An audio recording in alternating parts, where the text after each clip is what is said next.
for the most part, those elementary years, you do have a lot of wonderment. Your children are still young enough that things are exciting, that maybe aren't so exciting once they get to the teenage years. So they're still enjoying things, but you also see a little bit of pushback where they are starting to test the waters and try to figure out, how far can I push mom?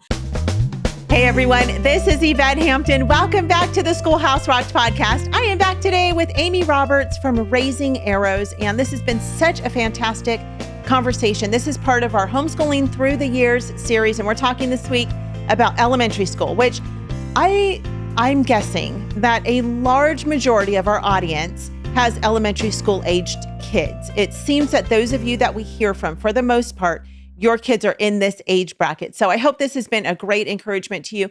If you missed Monday's episode and yesterday's episode, go back and listen to those and you will be encouraged. Thank you for being with us again, Amy. It's been so much fun chatting with you this week already. Before we get back into our conversation, though, I want to say thank you again to our sponsor, BJUPress Homeschool. If you're looking for great curriculum for your kids, no matter what subject, what age, what grade, they've got something for you and they will equip you for a successful homeschool journey. Check them out at BJUPressHomeschool.com and they'll equip you not just for homeschooling, but everything that they have is rooted in a solid biblical worldview. So check them out, BJUPressHomeschool.com.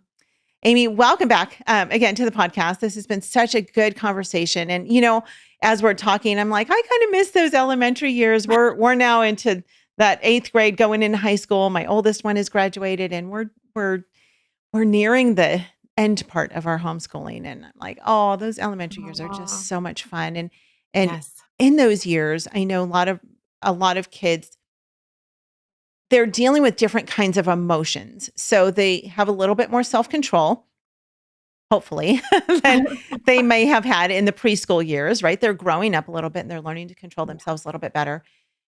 And they're not quite to those preteen, teen years where their hormones and emotions are way out of whack, which we're going to talk about that next week. And that I've already recorded that one actually, and that's a really fun conversation.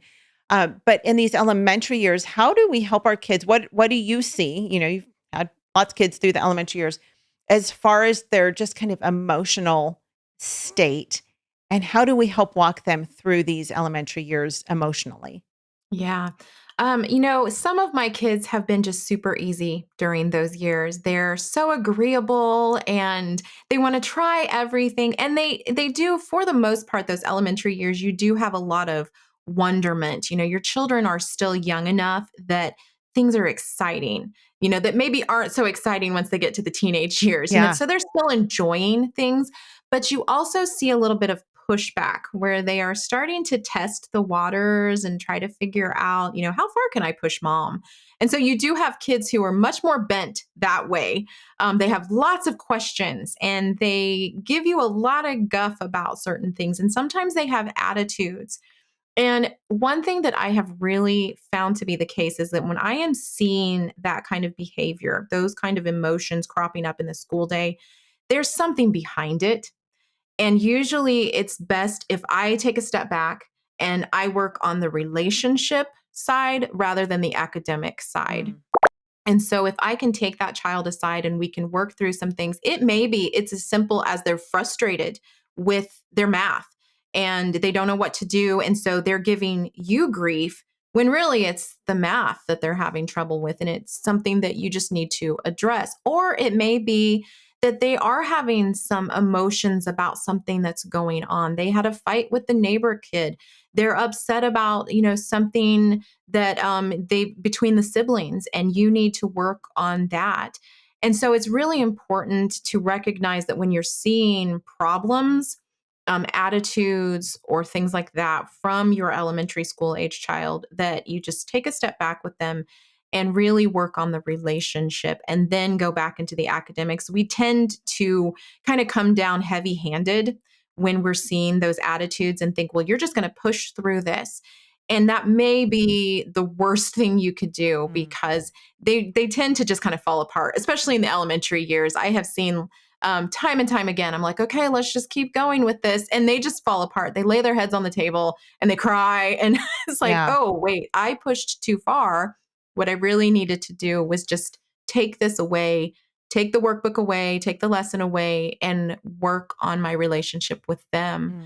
Mm. And that I think is very, very important, is just recognizing that not every bad attitude is actually a bad attitude. And Right. certainly there are Yeah. things you need to discipline. Yeah. Absolutely. Again, they're tiny human beings and they're going to sin and they're going to push back and there are things you're going to need to address, but not everything is a defiance. Yeah. I think hit it right on the head. It's not always defiance, but oftentimes it seems like it is. And so we instinctively, as their parent, right, we want to correct Right. that behavior and make them do the right thing, when in essence, really, a lot of times we need to just really sit down with them and say, okay, let's talk this through, and not coddle them, but get to the root of the Right. problem. Figure out, what's actually happening in your mind. What is going on? Why are you acting Right. this way? And sometimes you are going to need to just push through. After you've talked them through it, it's perseverance. It's another lesson they Yeah. need to learn. Sometimes we just persevere. We don't have to love every single thing we do all the time. Right. And I think that our culture has gotten to that place where we think we have to love everything and we have to be happy all the time. And I don't want my children to be their lesson from their Right. homeschool years. I want them to realize there are hard things. We Yeah. have to do them sometimes. We have to work through those things. And so, Yeah. yeah, sometimes even after you've had the conversation and you've worked on that relationship, you still have to do the work. Yeah. So that's such a good point. As we're helping them to work through those things, how can we prepare them? Because again, we're getting into those preteen years and those teenage years where they don't know it, but we know it, that their bodies, their hormones, their minds, everything is going to go totally wacko. How can we start in these elementary years preparing them for those years that are to come? One big thing is to always keep those lines of communication open, Mm. have those conversations, be a mom who talks to her kids and listens to her kids. It's very easy for us to do a lot of talking and then walk away and not listen to them, or Yeah. to tell them they're wrong or what they're thinking is wrong, or just to not be interested in the little kid stuff Yeah. that they're doing. They want to show us their drawings. They want to show us their Lego builds. They want us to ooh and ah over them. Yeah. And then what that does is that opens that communication where they know that they can come to mom and dad. They know that you're going to listen to them.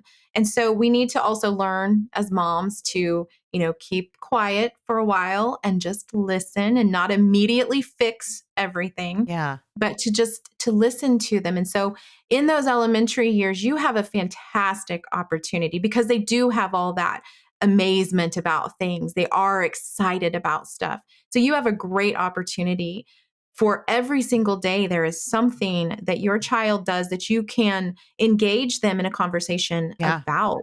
Tell me about how you built that. Tell me about this. Tell me things that you maybe, don't realize mom wants to hear about. Yeah. And just opening that up, because when you get into those teen years, the natural reflex for the teens is to just withdraw. Right. And if you have kept that line of communication open all through their little lives, that's not going to be their natural instinct. They're going to know Yeah. mom loves me and I'm going through something and I need to talk it out. Yeah. Yeah. It does start in these elementary years. And it's so interesting you say that, because as I interviewed Cindy West for the middle school years, which I said I already Yeah. did, just a couple of days ago, we had that conversation and she was talking. I mean, through the whole week, we talked about the importance of communication with our kids. And so it has to start in these elementary years where you're Yes. really listening to them and they know that you care. We do care about their Lego builds. We do care about the Yes. picture that they drew, because those little things that we are interested in show them that when they get to the more important things in those later years, Yes. we care about those just as much. And so, Right. yes, we have to open those doors, because if we don't communicate with them in the early years, in these elementary years, when they get to the teen years, they're not going, we've already trained them Right. not to talk to us. Right. So, Right. It's literally too late. You right. have not built that relationship with them. And this is Yes. another good reason too to make sure that you have margin in your day, Hmm. that you haven't filled your day. I know on Monday I talked about the margin for your children, but you need Yeah, margin in your day too, because if you have filled your day to the brim and you are running from thing to thing to thing, you aren't going to have the time and space to actually spend with them having these impromptu conversations. You won't have the right. flexibility for that. So you really need to watch how much you are filling up your family's schedule. Yeah. Have you tried CTC Math yet with your child? Here's a testimonial from another happy homeschool mom. Amber said, "I'm absolutely thrilled with CTC Math.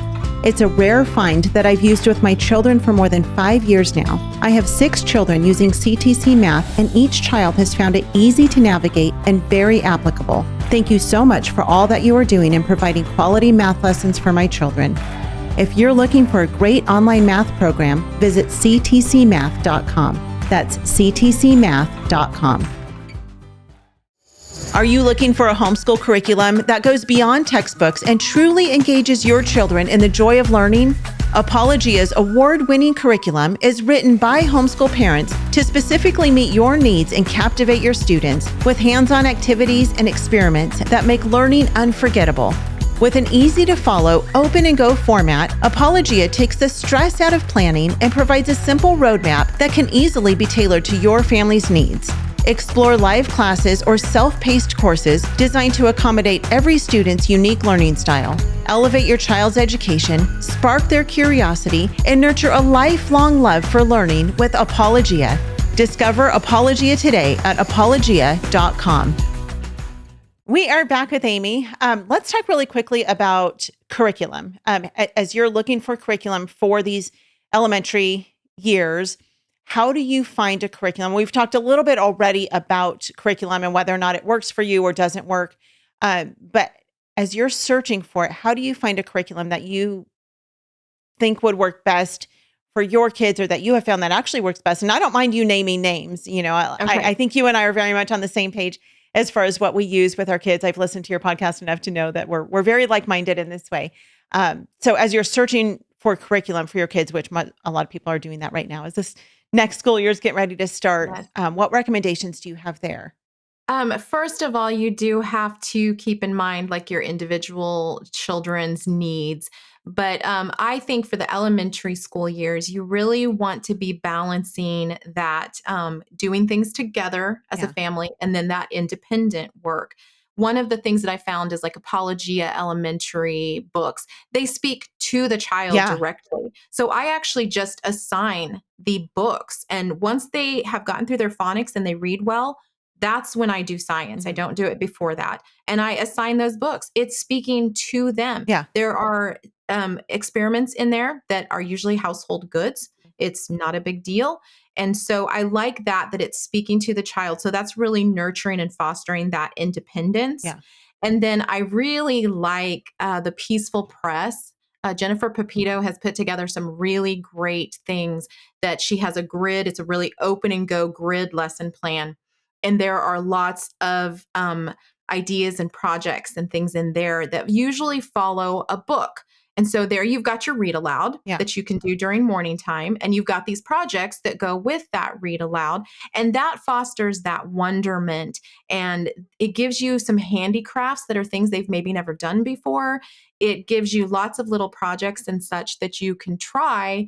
And maybe you're not a big project person, but there's still plenty of lessons within there. And so I would look for things that sort of have that balance Mhm. between nature assignments, like we're taking nature walks. So, like Charlotte Mason type curriculum is really going to be good for that in the elementary years where Yeah. you're taking those nature walks and you're looking at different things. You've got some worksheets that go along with that. I know Cindy West, like you talked about, she has a lot of things like that Yeah. that I really, really love. And so you're balancing those things that you're doing as a family, because that's how you foster those relationships, with those things that you're doing independently. We move from Horizons workbooks into teaching textbooks when Mhm. they get to third grade.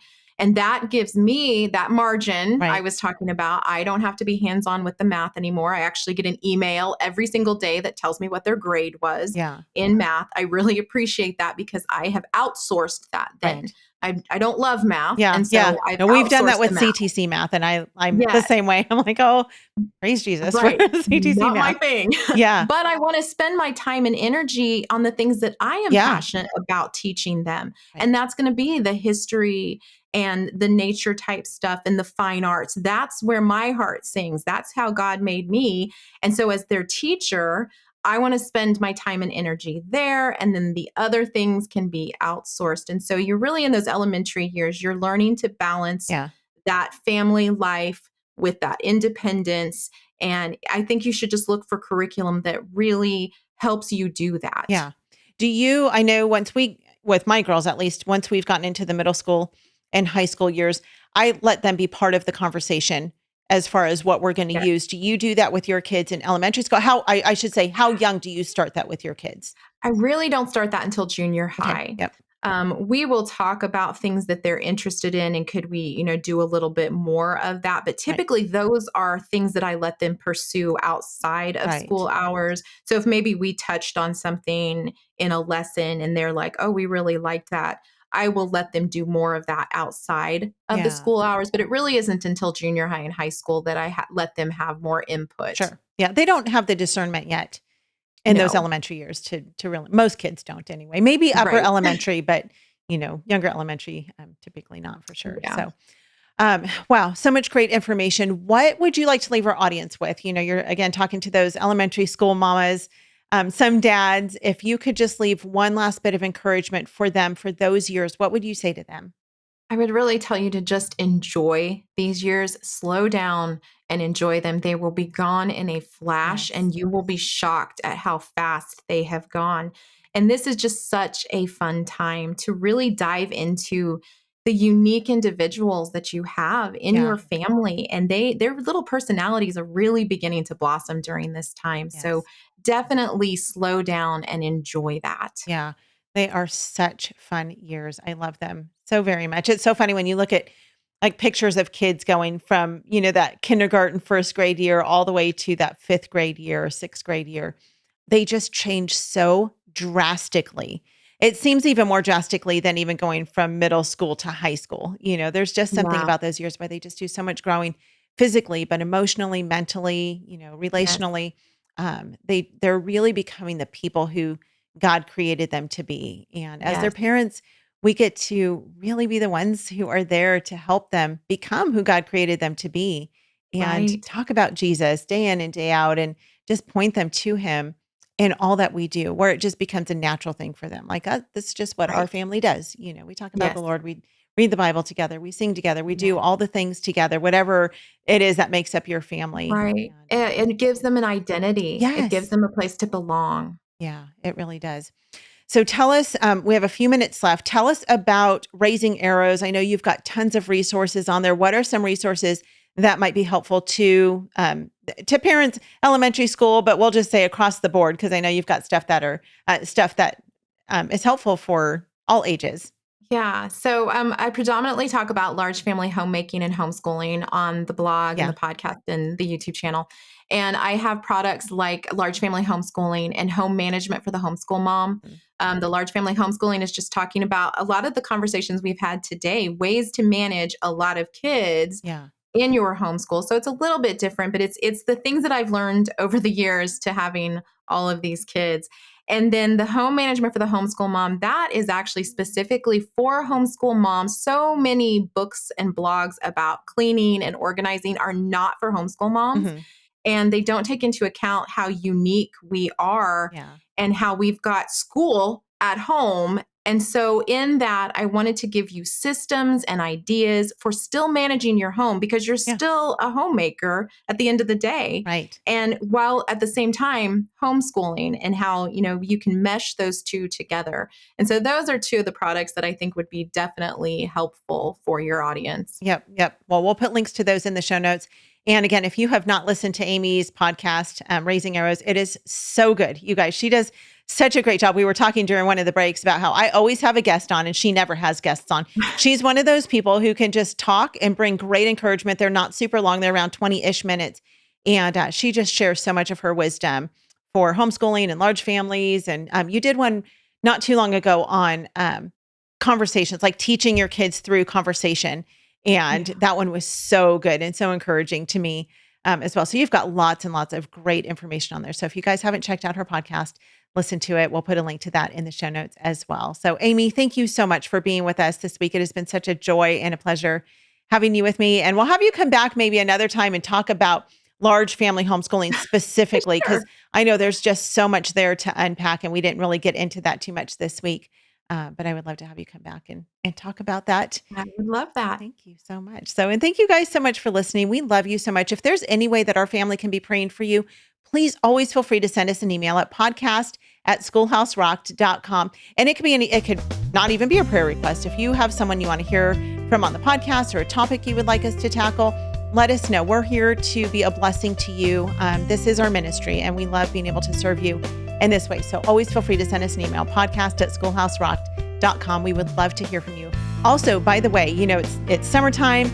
If you guys are traveling through the Tulsa area, I said this, I think it's been a couple summers ago, maybe last summer. I don't know if I said it, but if you're traveling through Tulsa, Oklahoma, we would love to meet you. So feel free to send us an email again at podcast@schoolhouserocked.com and let us know, hey, we're coming through Tulsa. We would love to get together for lunch or coffee or whatever.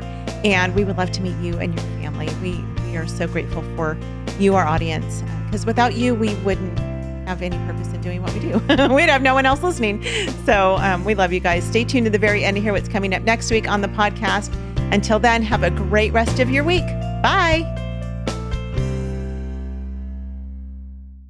Laughing in the face of imposter syndrome and coming to you from the epicenter of manly overconfidence, I'm your host, Yvette Hampton, and you are listening to The Thinking Dad. Even if we're able to push the evildoers and the totalitarians back for another generation, maybe if we work really hard, maybe even 2 generations, if they've got the young people, it's over. I often think about Daniel's parents, who you don't hear anything about. But they must have laid down the foundation for Daniel to be able to go into Babylon and not fall. We're in that very beginning part of the cycle for tough times. We've been fat and happy. We've been enjoying we're lazy because we enjoy so much freedom. We got all these blessings, and why would you go do the hard work? And so for a long time now, decades, we haven't had to do the hard work. We've been living on the fumes of previous generations paying the price. And we got to raise the bar and say, I'm willing to give more of my life, that's my time, more of my money, of course, that's our fortune, and more of my sacred honor, which is my reputation. I'm willing to put it all on the line. Every single one of us has to be willing to do that.